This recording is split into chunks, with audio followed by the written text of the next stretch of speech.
Hello everybody. We're going to give this a try today. I hope it works. Fingers crossed that there are no glitches and the videos work for everybody. But now that you've gone through how to use your digital workbook, we're going to try to go away from making so many copies of so many papers and that kind of stuff and making packets. So how this works is I am going to give you notes and answers to your workbook pages.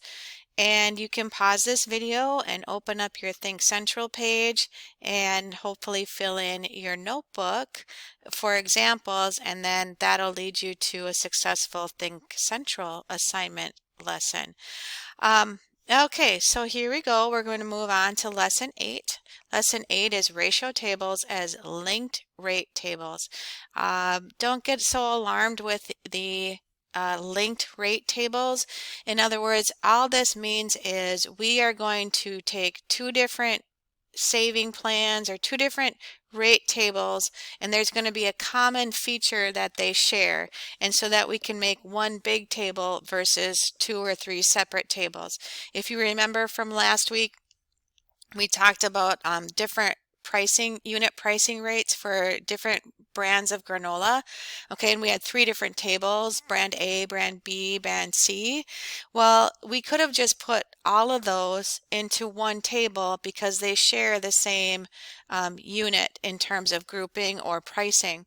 So here's two rate tables. Ratio tables means there's a constant pattern or a constant rate taking place throughout the entire table.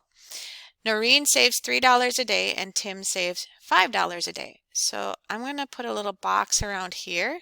This is going to be a clue. They start saving on the same day. That's another piece of information. The linked rate table and the ratio table show Noreen and Tim's saving. So what is this linked ratio table? Notice it's almost been filled out. But here, what's missing from this ratio table is this unit. Okay, the units that they are saving by is being grouped into days, and their product is the amount that they are saving each day. So this is the ratio table. This is Noreen's amount. This is Tim's saving amount per day. While we increase the days by 1, Noreen adds $3 each day. Tim is adding $5 each day. Now, because they are both saving in the same rate per day, we can put their two columns side by side and then just one column. And so if that pattern continues on day 8, Noreen will have $28 and Tim will have 8 times 5 is $40. Okay, I'm going to draw a couple of things in here that I'm going to refer back to later, and maybe some of you will catch up as to why I'm drawing them in. Okay, I'm going to build a factor puzzle box. And notice this is a factor. This is the greatest common factor for 9 and 15. This 4 is the greatest common factor for 12 and 20. And it's the fourth row of our ratio table. Okay, the linked ratio includes the greatest common factor per row. The ratio table just shows on a given day how much each individual has on that day. And that day number is found by finding the greatest common factor. Okay, now this is all fine and nice because they are going by ones for the number of days of saving. But we also, if you remember, we also talked about scrambled rate tables. So you can have scrambled rate tables and still be able to find out what day or what row the unit pricing is. So pause the video here, go to your Think Central tab, open up your workbook to go to Google Classroom. Oh, I'm so sorry. Go to Google Classroom and open up the lesson that's assigned there, and it'll take you to workbook page 27. And then it'll probably take you to your Think Central site. So practice copying these notes onto this page. Actually, you won't have, whoa, boy, my first time through this. You don't have to do that right now. don't stop the video. Hopefully you didn't stop it. Right? There are no questions to answer, but on the next page, there will be. Okay, here you see the red circled numbers. You'll be able to answer your questions. So how are the tables alike? Okay, both people are saving or depositing or whatever, saving. Oh, can you tell it's late on Sunday night? Saving money by the same unit. And that unit that links them is per day. That's what I'm referring to. They aren't saving the same amount each day, but they are saving according to the same schedule each day, and that's what links them. What are the numbers circled at the top of each page? This is a very important question. These numbers circled up here, these by definition are going to be your basic ratio. Now ratios kind of look like fractions. These are ratios in their lowest terms. In other words, if you take any one of these other ratios from this table other than row 1, you will find that they can be reduced. Oops. They can be reduced to a basic ratio. In other words, it's a ratio simplified or a ratio reduced. And by definition, because we're talking about ratios and not fractions, we call this row right here the basic ratio. Those are the ratio where the greatest common factor is 1. So that's also where the greatest common factor in your rate table is 1. That, by definition, this is the basic ratio. I'm trying to not give too much information in this one recording. What are the numbers circled at the top? It's the rates per day on the first day. And it's coming up in the future, but by definition, this is what they refer to as the basic ratio. This is the first ratio that starts with a common factor of 1. It's the ratio simplified, etc. Fill in the numbers to the left and right of the ratio table to show their constant increases, and we already did that. You don't need to do that in your Think Central workbook. It says use the tables to answer each question. Noreen has $12. So how these tables work is we find where Noreen has 12, and then we look across to Tim's column. When she has $12 saved, how much does Tim have? And you can see from the table that it is $20. Tim has $20 saved. If Tim has $35, how much does Noreen save? Well, you can go back to your table, and on that same day, Noreen will have $21 saved.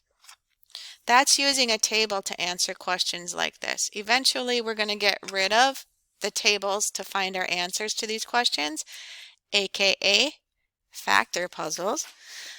On which day was this? This was day 4, and this was day 7. If you notice, where did we find the answers to this question? That was the unit column. And that's also, if we look at our factor puzzles, here's 12 and 20 for our answers. Notice how we knew which day it was. It was the greatest common factor from both of those savings plans. We'll get more practice with this as the lesson continues. Are there any more questions on this? On what day will Noreen have $30 in her bank? A couple of options. You could go back to the table, but we don't want to do that. That takes so much time. But you could go back to the table and go, okay, well, if she is adding $3 each day, I did this wrong. This should be 24. Oops, so bad. 27, he would have 45. Here, $30. Well, this is day, I did it over here too, boy. I should not be doing these videos late at night. On day 9, she would have 27. On day 10, she would have $30. You could use your table to answer that question, but hopefully you guys remembered from last week that you can use, if we know her unit rate, we can take the total and divide it by the unit rate. Oh, I got that one right. Yay for Mrs. G. $10, or on day 10, she will have $30 in her bank. Why? You would divide the total saved, which in this, by definition from last week, that's the product column.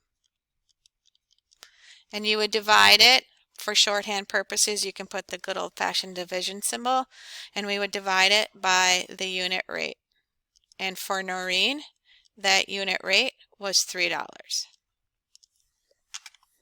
Okay, at this point, I would just pause the video, go to your Google Classroom now, and open up the assignment that says page 27 in Google Classroom, and practice filling in these answers in your My Notebook part of your digital workbook. And don't forget to make sure that My Notebook box is paused or checked. Okay, welcome back. We have some practice here with linking tables. Noreen makes 2 drawings on each page of her sketchbook. Tim makes 5 drawings on each page of his sketchbook. Make a ratio table for each. So this first thing works like this. For situation 1, the answers are going to go here. And I'm just going to put N for Noreen's information and T for Tim. She is doing the basic ratio is 2 drawings per every 5 drawings Tim makes. So 2, 5 on day 1, day 2, day 3, and 4. Oh, wow, I'm not doing very good at this.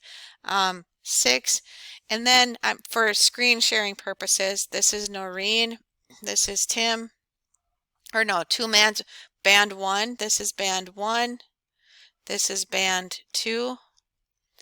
Band 1 marches in rows of 5. Band 2 marches in rows of 2. So if they have 1 row, this is how many marchers. 2 rows, 3 rows.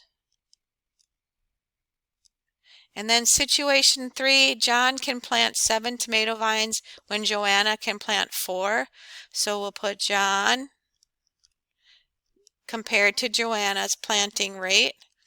John plants 7 when Joanna has planted 4. So if they have 1 row, it's 7 to 4. If it's 14, 8, 21, and 12. And from that moment on, I'm running out of time, so just pause the video, go to your workbook page, scroll to the next page. Depending on your view, I'll be around to help you if you're having trouble getting to these workbook pages, and practice entering these answers and completing the other questions. I'll have the rest of the video for the workbook pages for you to copy, practicing using your digital workbook here.